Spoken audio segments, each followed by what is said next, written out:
야훼는 나의 목자시니 이러한 제목으로 은혜를 나누도록 하겠습니다.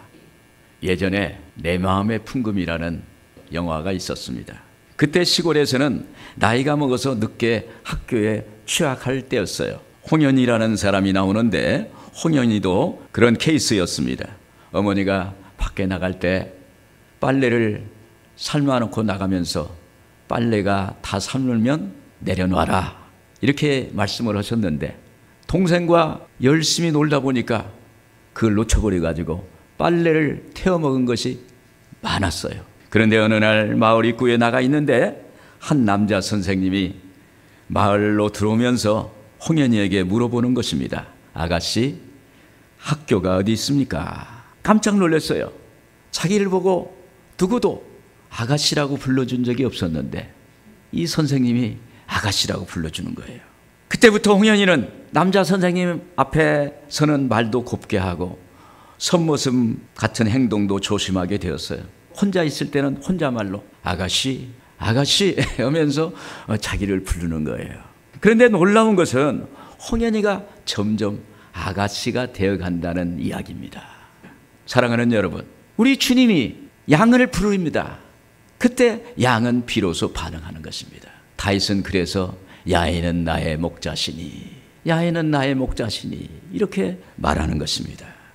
오늘 본시는 다윗이 지은 시 중에 시요 시편의 진주라고 합니다. 다윗이 가장 힘들고 어려울 때를 기억하고 지은 시입니다. 그런데 다윗은 이렇게 말합니다. 야훼는 나의 목자시니 내게 부족함이 없으리로다. 이런 고백을 합니다. 이 스토리는 하나님은 나의 목자라는 것을 전제로 하고 다윗의 이야기를 하고 있어요. 야훼는 나의 목자시니는 우리에게 어떤 의미일까요? 먼저 다윗은 하나님을 자신의 목자로 인정하고 있는 것입니다. 1절이 그랬죠? 야훼는 나의 목자시니 내게 부족함이 없으리로다. 다윗은 소년 시절을 베들레헴 성 밖에서 아버지 이새의 양떼를 치고 소년 시절을 지냈습니다. 다윗은 양치는 것에 대해서는 누구보다 잘 아는 사람이에요. 그래서 다윗은 하나님을 목자로, 양을, 자신을 양으로 표현하고 있습니다. 사실 우리 인간에게는 양과 같은 특성이 있다고 합니다. 양의 특성은 우선 양이 방향 감각이 없대요. 양은 혼자 가면은 어디로 가는지를 모른다는 거예요. 그리고 양은 근시가 되어가지고 앞을 못 봐요. 뒤만 쫓아다니는 거예요. 모든 동물은 기소 본능을 가지고 있는데 이 양은 그 본능이 없어서 집을 찾지 못하고 헤맨다고 합니다. 양은 자기를 보호할 수 있는 보호장치가 아무것도 없어요. 날카로운 뿔도 없고 단단한 이빨도 없고 그 움켜쥘 수 있는 발톱도 없습니다. 그리고 앞다리가 짧아서 도망갈 수가 없어요. 이 양은 스스로 보호할 수 있는 것이 아무것도 없어요. 병들어도 스스로 병의 오염을 제거할 능력도 없어요. 연약한 존재입니다. 그래서 양은 목자 없이는 한시도 살아갈 수 없는 것입니다. 그래서 이사야서 53장 4절에 그랬습니다. 우리는 다 양 같아서. 우리나라에서는 양이 긍정적인 동물로 이야기하고 있어요. 저 사람은 양같이 순한 사람이야. 그건 좋은 사람이라고 표현하는 거예요. 그런데 중동 지방은 양 같은 사람이다라고 하면 그것은 욕이랍니다. 왜냐하면 양 같은 사람이다 하면 미련한 사람, 저 사람은 돌봄이 없으면 어떻게 할 수 없는 사람, 부족한 사람, 이런 표현을 합니다. 어떻게 보면요, 성경적인 것입니다. 할렐루야. 그래서 다윗도 야훼는 나의 목자시니 내게 부족함이 없으리로다고 고백합니다. 다윗 스스로도 부족하지만 또 당시 쫓겨다니는 신세에서 먹을 것과 입을 것과 그리고 거주할 것도 없었어요. 그런데 시간이 지나고 나니까 부족한 것이 없었더라는 거예요. 할렐루야. 오늘 여러분, 우리도 그렇잖아요. 믿음 생활을 하는데 당신은 이렇게 부족해, 이렇게 어려워, 절망이야. 그런데 믿음 가지고 열심히 살고 보면 나중에 뒤를 돌아보면 야, 부족한 것이 하나도 없었네. 할렐루야. 부족한 것이 없었어요. 여러분, 그렇지 않습니까? 오늘 여러분, 하나님께서 채워주세요. 하나님이 역사하실 줄로 믿습니다. 역대상 29장 14절에 그랬습니다. 모든 것이 주께로 말미암아 싸우니 그랬어요. 우리는 여기서 다윗의 위대한 신앙을 볼 수가 있습니다. 그것은 자기 인생의 원인도, 과정도, 결과도, 부족한 것을 채우는 것도 하나님께로 말미암는다는 거예요. 하나님의 절대적 주권을 인정하는 것입니다. 여러분, 신앙은 믿음의 주체가 분명해야 돼요. 내가 누굴 믿느냐? 나는 하나님을 믿는다. 나는 예수 그리스도를 믿는다라고 분명하게 인정해야 되는 것입니다. 그분을 나의 목자로 인정하는 것입니다. 그때 다윗은 하나님이 자기를 푸른 풀밭에 누이시며 술 많은 물가로 인도하신다는 것을 알았습니다. 그리고 자기 영혼을 소생시키는 것을 보았습니다. 그래서 이렇게 고백하는 거예요. 2절 3절에 보면은 그가 나를 푸른 풀밭에 누이시며 쉴만한 물가로 인도하시는도다. 내 영혼을 소생시키시고 자기 이름을 위하여 의의 길로 인도하시는도다. 다윗은 하나님과 자기와의 그 친밀한 관계를 강조하는 것입니다. 푸른 목초지와 생명수 물가로 인도하는 하나님의 모습은 양을 위해서 특별히 준비하시는 그 목자의 심정을 표현하고 있는 것입니다. 양들에게는 푸른 풀밭은 생명줄입니다. 양들에게는 생명수 물가는 영혼의 샘물입니다. 이같이 물고기가 물을 떠나서 살 수 없듯이 오늘 우리는 주님을 떠나서 살 수 없는 그러한 존재라는 사실을 믿기를 주의 이름으로 축원을 드립니다. 우리는 주님이 주시는 은혜 없이는 한시도 살아갈 수 없는 존재예요. 다윗은 그것을 알게 야훼는 나의 목자, 야훼는 나의 목자시니 그 마음속에 기억하고 주님을 입으로 부르짖으면서 인정하는 것입니다. 오늘 여러분, 주님을 인정하는 여러분들 되기를 바랍니다. 예수님께서 십자가에 죽으시기 전에 몇 가지 중요한 일을 하셨습니다. 예수님은 제자들을 한적한 마가의 다락방에 인도하셨고 거기에서 성만찬을 하셨습니다. 누가복음 22장 19절에 보면은 또 떡을 가져 감사 기도하시고 떼어 그들에게 주시며 이르시되 이것은 너희를 위하여 주는 내 몸이라 너희가 이를 행하여 나를 기념하라 하시고 저녁 먹은 후에 잔도 그와 같이 하여 이르시되 이 잔은 내 피로 세우는 새 언약이니 곧 너희를 위하여 붓는 것이라. 할렐루야. 왜 예수님께서 십자가에 죽으시기 전에 제자들을 먹이시고 마시우는 일을 하셨을까요? 이어령 문화부 장관이 쓴 책 중에 디지로그라는, 디지털과 아날로그라는 합성어 디지로그라는 책이 있습니다. 그 책에서 사람들은 어금니로 깨물어서 음식을 먹는 것을 기억한다는 거예요. 우리가 고향 음식 있잖아요. 어렸을 때 먹었던 음식이 어금니로 다 씹어서 그 고향 음식을 기억한다는 거예요. 그래서 예수님께서 성만찬을 통해서 예수님 깨어진 몸과 흘리신 보혈을 제자들에게 먹고 마시는 의식을 통해서 주님의 그 사랑을 기억하라는 거예요. 할렐루야. 여러분, 주님의 거룩한 사랑의 떡, 이 포도주입니다.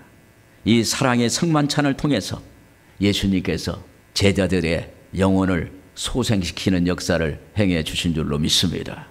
그래서 오늘 또 우리가 매월 첫 주에 이 성만찬을 합니다. 이 성만찬을 통해서 우리 하나님의 사랑을 우리가 먹습니다. 먹음을 통해서 우리의 내면의 아픔과 상처와 고통이 치유되는 역사가 있게 될 줄로 믿습니다. 예수님께서 십자가에 우리의 죄를 대속하시는 그 사랑을 우리에게 나타내 주신 것입니다. 오늘 또 이 성찬 예배를 통해서 하나님의 사랑을 기억하고 주님을 나의 목자로 인정하는 여러분들 되기를 주의 이름으로 축원을 드립니다. 그리고 다윗은 하나님이 나와 함께 하신다고 고백합니다. 4절 5절 우리 한번 같이 읽겠습니다. 내가 사망의 음침한 골짜기를 다닐지라도 해를 두려워하지 않을 것은 주께서 나와 함께 하심이라. 주의 지팡이와 막대기가 나를 안위하시나이다. 주께서 내 원수의 목전에서 내게 상을 차려주시고 기름을 내 머리에 부으셨으니 내 잔이 넘치나이다. 다윗은 사망의 음침한 골짜기를 다녔습니다. 죽음의 벼랑 끝에 수없이 섰어요. 죽음의 벼랑 끝에서 섰어요. 그는 그때마다 하나님을 불렀어요. 하나님, 야훼 하나님, 주님, 이렇게 불렀어요. 그의 인생에 어둠이 깃들일 때마다 하나님을 불렀어요. 아니, 하나님의 존재를 불렀어요. 하나님 도와주세요. 하나님 함께 해주세요. 이렇게 고백을 하는 것입니다. 여기서 주께서 나와 함께 하심이라는 뜻은 하나님이 다윗의 입장이 돼달라는 거예요. 하나님이 나와 함께 하신다는 것은 하나님이 내 입장이 돼달라는 거예요. 하나님이 우리의 입장이 돼달라는 거예요. 오늘 여러분의 입장이 돼달라는 거예요. 하나님이 여러분의 입장이 되면 어때요? 하나님이 구원해 주시는 거예요. 하나님이 우리를 세워주실 줄로 믿습니다. 하나님이 우리를 축복해 주실 줄로 믿습니다. 그래서 예수님이 우리와 함께 하시기 위해서 인간의 모습으로 오셨어요. 그것을 임마누엘이라고 합니다. 하나님이 너희와 함께 하심이라. 할렐루야. 소년 다윗이 골리앗과 싸우면서 그가 하나님의 이름을 부릅니다. 하나님 나와 함께 하세요. 사무엘상서 17장 45절에 보면 다윗이 블레셋 사람에게 이르되 너는 칼과 창과 단창으로 내게 나오거니와 나는 만군의 야의 이름 곧 내가 모욕하는 이스라엘 군대의 하나님의 이름으로 내게 나아가노라. 온 땅으로 이스라엘의 하나님이 계신 줄 알게 하겠고 전쟁은 야에게 속한 것인즉 그가 너희를 우리 손에 넘기시리라. 소년 다윗은 블레셋 구척 장수 골리앗과 싸우는 것입니다. 이 전쟁은 이길 수 없는 전쟁이에요. 소년 다윗인데 그 블레셋 장군은 구척 장수고 어마어마한 전력을 갖고 있는 장군입니다. 그래서 다윗은 골리앗의 칼에 맞아 죽느냐 사느냐의 기로에서 그는 야의 이름을 부릅니다. 야의 만군의 야의 이름, 이스라엘의 군대 하나님, 이스라엘 하나님, 전쟁은 야에게 속했다. 계속 하나님의 이름을 부르는 거예요. 그 결과 다윗이 물매를 던집니다. 그 물맷돌이 날아가서 골리앗의 급소인 관자놀에 박히는 거예요. 그 돌멩이의 힘이 큰 바윗돌에 되어서 내리친 거예요. 여러분, 하나님이 함께 하셨어요. 할렐루야. 하나님의 이름을 부르니까 하나님 함께 해주세요. 하나님 입장에서 이 일을 행해 주세요. 하나님 입장에서 싸워주세요. 하나님 역사해 주세요 라고 하니까 하나님이 그 물맷돌과 함께 가셔서 조그마한 돌멩이가 하나님의 손이 함께 하니까 거대한 바윗돌이 된 줄로 믿습니다. 이 사건을 통해서 이스라엘은 승전했고 다윗은 이스라엘 국가의 이름이 기록되는 그러한 위대한 사람이 되는 것입니다. 그리고 그는 원수의 목전에서 상을 베푸시고 머리에 기름을 부으시고 그의 인생이 잔이 넘치는 역사가 일어나게 된 줄로 믿습니다. 이사야서 41장 10절에 그랬습니다. 두려워하지 말라. 내가 너와 함께함이라. 놀라지 말라. 나는 내 하나님의 됨이라. 내가 너를 굳세게 하리라. 참으로 너를 도와주리라. 참으로 나의 의로운 오른손으로 너를 붙들리라. 하나님의 오른손이라는 것은 함께 하시는 손입니다. 우리와 함께 하시는 하나님입니다. 우리 하나님께 함께 하시는 하나님의 능력입니다. 오늘 여러분들의 하나님의 오른손이 함께 하기를 주의 이름으로 축원을 드립니다. 탈무드에 이런 이야기가 있어요.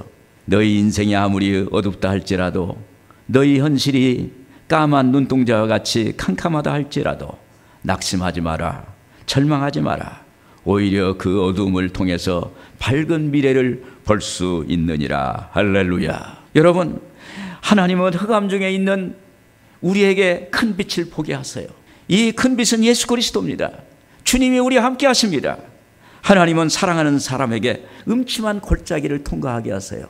왜냐하면 음침한 골짜기를 통과함을 통해서 우리의 믿음을 강하게 하고 반석 같은 믿음이 되어서 이기게 하는 놀라운 능력을 주시는 줄로 믿습니다. 그래서 공동번역 4절에 보면 이렇게 나와 있습니다. 나 비록 음삼한 죽음의 골짜기를 지날지라도 내 곁에 주님 계시오니 무서울 것 없어라. 막대기와 지팡이로 인도하시니 걱정할 것 없어라. 우리가 사망의 음침한 골짜기를 다닐지라도 해를 두려워할 것 없습니다. 우리가 캄캄한 골짜기, 사망의 음침한 골짜기라고 이렇게 말만 들으면 겁이 나지만은 그러나 그곳에 하나님이 계세요. 할렐루야.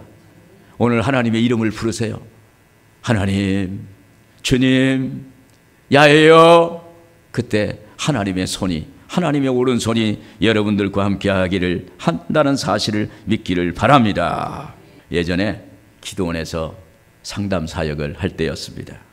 늦은 시간에 60대 부부가 저를 찾아왔어요. 목사님, 저희는 목사님하고 상담한 뒤에 자살할 겁니다. 그 순간 제 머리가 쇠망치로 맞는 느낌이었어요. 얼굴을 보니까 완전히 굳어 있었어요. 자초정을 들어보니까 이분이 택시 사업을 하는데 택시 사업을 확장하다가 자기의 친지의 돈을 투자를 받고 사돈 돈도 투자를 받고 아는 사람들 건 다 돈을 빌렸어요. 그런데 그 택시 사업이 망한 거예요. 그래서 이분이 말하길 때 사돈 얼굴을 보기가 힘듭니다. 친구들 얼굴을 보기가 힘듭니다. 혼자 있을 때는 그냥 이불 속에 얼굴을 파묻고 이불이 그냥 자기를 꽉 눌러줬으면 좋겠다. 이런 심정입니다. 그런 얘기를 하는 거예요. 저는 그분에게 어떠한 이야기를 해도 그분이 이해가 되지 않을 것 같아요. 죽겠다는데, 죽어야 된다는 그 사실이 너무 우리가 들어도 아주 견딜 수 없는 그런 어려움이에요. 수치감과 그리고 남을 어렵게 했다는 그 미안함과 마음속에 그 고통이라는 건 말로 표현할 수가 없었어요. 그래서 저는 기도하는 마음으로 두 분에게 물어봤어요. 두 분 집사님 구원 받으셨습니까? 예, 구원 받았습니다. 사실 당신이 죽으려고 하는 죽음의 자리, 당신이 죽으려고 하는 그 사망의 음침한 골짜기에, 당신이 들어갈 그 자리에 예수님이 대신 그 자리에 들어가셨어요. 이걸 믿으십니까? 그래서 당신이 구원받았어요. 성경에는 많은 믿음의 사람이 있는데 그 믿음의 사람들은 당신의 그 고통보다도 더 절절하고 더 아프고 더 절망적인 사람들이 하나님의 이름을 불러서 하나님 내 입장이 되어주세요. 하나님 내 입장이 되어주세요. 하나님 내 입장이 되어주세요. 이렇게 부르짖어 가지고 하나님이 함께 하심으로 문제를 해결하고 응답받고 기적을 체험한 그러한 스토리가 성경에 있습니다. 그러니까 그분이 눈동자가 달라졌어요. 집사님은 돈 빌려준 지인들의 얼굴 보기가 어려우니까, 사돈의 얼굴 보기가 어려우니까 자살하겠다는 것이 아닙니까? 사실 빌려준 돈 때문에 당신이 자살했다고 한다면 그 사돈이, 그 친구가 어떻겠습니까? 하나님을 향해 함께 해달라고 기도하세요. 하나님 부르세요. 하나님이 함께 하시겠다고 했는데 그 약속의 하나님을 한번 부르세요. 그렇게 했더니 그때 그분 두 분이 그러면 한번 해보겠습니다. 할렐루야. 사람이 이 생각을 한번 바꾼다는 게 참 어려워요. 그런데 예수님이 우리의 생각을 바꿔줄 줄로 믿습니다. 우리의 인생을 바꾸시는 분이 예수님이에요. 주님께서 함께 하셨습니다. 시편 121편에 그랬습니다. 내가 산을 향하여 눈을 들리라. 나의 도움이 어디서 올까? 천지를 지으신 야훼께서로다. 할렐루야. 하나님이 함께 하세요. 여러분, 그 하나님이 함께 하신다는 믿음을 가지고 오늘 승리하는 여러분들 되기를 바랍니다. 끝으로 다윗의 삶에 하나님의 선하심과 인자하심이 따라오는 것입니다. 6절에 보면 같이 보겠습니다. 내 평생의 선하심과 인자하심이 반드시 나를 따르리니 내가 야훼의 집에 영원히 살리로다. 공동 번역 6절에 보면 한평생 은총과 복에 겨워 사는 이 몸 영원히 주의 집에 거하리이다. 이 말씀은 다윗 자신의 신앙 고백입니다. 여기서 선하심은 히브리 말로 토브라고 합니다. 하나님이 자신 지은 피조물들을 보고 하신 말씀이 토브, 우리를 보고 토브 좋았더라. 할렐루야. 우리를 만드시고 하나님이 좋았더라. 그러므로 하나님의 선하심이란 하나님의 뜻과 목적에 맞는 것을 의미합니다. 이러한 하나님의 선하심이 다윗 자신을 따르는 거예요. 하나님이 선하심이 다윗을 뒤를 졸졸 따라다니는 거예요. 여러분, 하나님의 선하심이 우리 뒤를 졸졸 따라오면 좋은 일이 일어날까요? 안 일어날까요? 좋은 일이 일어나게 되는 것입니다. 다윗이 사울왕에 쫓겨 엔게디 굴에 숨어 있을 때 갑자기 사울왕이 뒤를 보려고, 변을 보려고 굴 안으로 들어오는 거예요. 그때 다윗의 부하들이 다윗에게 말합니다. 당신에게 기회입니다. 이제 사울을 칼로 죽이세요. 이런 기회는 없을 겁니다. 그때 다윗이 그것을 거부합니다. 다윗은 사울을 죽일 수도 있는데도 하나님이 기름 부어 세운 왕을 죽일 수 없다고 이렇게 말합니다.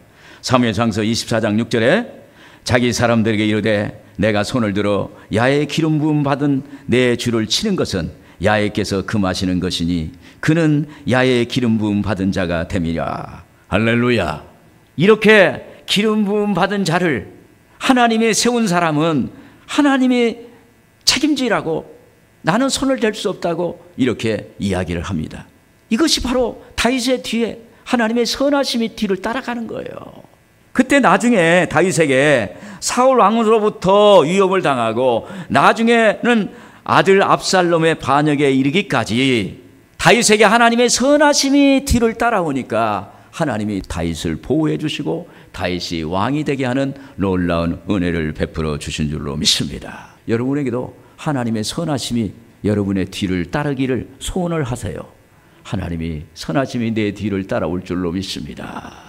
그리고 인자하심에 대한 해당 언어는 헤세드입니다. 헤세드는 하나님의 피조물, 특히 하나님의 택한 자에 대한 변함없는 사랑을 나타내는 것입니다. 이런 하나님의 사랑이 평생 동안 다윗을 뒤를 따라다녔으니까 얼마나 다윗이 행복한 사람입니까? 다윗은 늘 전쟁터에서 나가 싸웠습니다. 전쟁터에 나갈 때 다윗은 하나님께 물어봤어요. 하나님, 나갈까요? 나가지 말까요? 또 무슨 일을 할 때마다 항상 하나님께 이것을 해야 할까요? 하지 말아야 할까요? 이렇게 물어보는 것입니다. 하나님께서 나가라 하면 나가고 나가지 말라면 가지 않고 그럴 때마다 그가 도착하기 전에 이미 적을 멸하는 역사가 나타나게 되는 것입니다. 그때마다 하나님이 일을 이루셨어요. 여러분, 하나님이 일을 이루시면 잘 될 줄로 믿습니다. 이것이 바로 내 평생의 선하심과 인자하심이 반드시 나를 따르리니라는 것입니다. 꿈의 사람 요셉의 삶도 비슷합니다. 요셉은 구약의 예수님의 그림자라고 합니다. 그는 꿈꾸는 사람이었어요. 그래서 형들 앞에서 꿈 얘기를 합니다. 내 볏단이 11볏단이 내 볏단을 향해서 절을 하더이다. 11별이 그리고 해와 달이 자기에게 절하더이다. 이런 꿈 얘기를 하는 거예요. 그러니까 형들이 생각할 때 우리가 너한테 절한다는 거야? 형들이 미움을 받아가지고 애굽의 종으로 팔려갔어요. 시위대장 보디발의 집에 갔을 때 하나님이 그와 함께 하심으로 가정총무가 됐어요. 그리고 그 집에서 모함을 받아서 감옥에 갔는데 거기에서 감옥의 간수장에게 이쁨을 받아가지고 거기서도 열쇠를 갖고 주인 노릇을 하는 것입니다. 그리고 또 거기서 높은 사람만 들어가는 감옥에 갇혔는데 요셉이 함께함으로 거기서 술 맡은 장관과 떡 맡은 장관의 꿈을 해몽하게 되어서 꿈대로 되는 것을 보게 된 거예요. 그런데 바로왕이 이상한 꿈을 꿨는데 이 꿈을 해몽하는 사람이 애굽에는 한 사람도 없어요.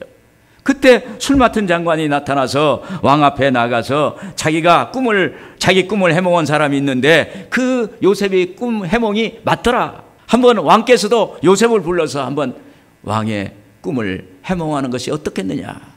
그래서 요셉을 소개하는 것입니다. 여러분, 바로 이것이 내 평생의 선하심과 인자하심이 반드시 나를 따르리니라는 것입니다. 요셉은 왕의 꿈을 해몽한 후에 애굽의 국무총리가 됐어요. 황소가 뒷걸음치다가 쥐를 잡는다는 이런 말이 있어요. 요셉은 하나님의 은혜가 함께 하시니까, 하나님의 선하심과 인자하심이 함께 하니까 꿈을 해몽하다가 이스라엘 애굽의 국무총리가 된 줄로 믿습니다. 지금 여러분 어렵습니까? 환경을 바라보지 말고 하나님의 선하심을 구하세요. 하나님의 인자하심을 구하세요. 하나님의 선하심과 인자하심이 저를 따라주세요. 그때 하나님이 돕는 역사가 있게 될 줄로 믿습니다. 오늘 여러분, 야훼는 나의 목자시니 내게 부족함이 없다.